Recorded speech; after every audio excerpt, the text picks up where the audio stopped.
এই মুহূৰ্তত big breaking update আপোনালোকে দেখি আছে আকাশীগংগা এনি ইছলামিক ধৰ্ম সকলোৰ বাবে এটা ভাল খবৰ আহি ডক্টৰ হিমন্ত বিশ্ব শৰ্মা কি বক্তব্য দিলে আপোনালোকে শুনক।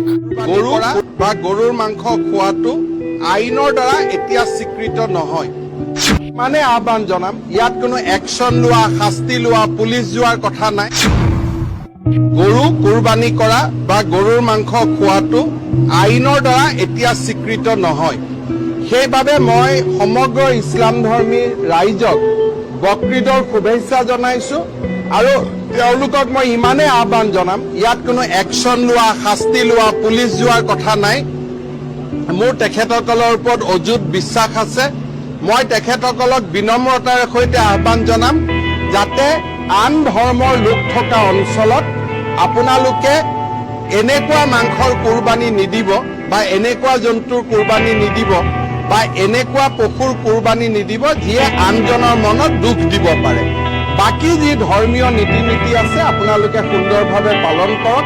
মই আৰক্ষীকো কৈছো যে আপোনালোকে কাৰো পিছত দৌৰাদৌৰি কৰিব নালাগে। মোৰ ৰাইজৰ ওপৰত বিশ্বাস আছে, ৰাইজে আমাৰ এপিল বা ৰাইজে আমাৰ অনুৰোধ নিশ্চয় বিবেচনা কৰিব, গ্ৰহণ কৰিব।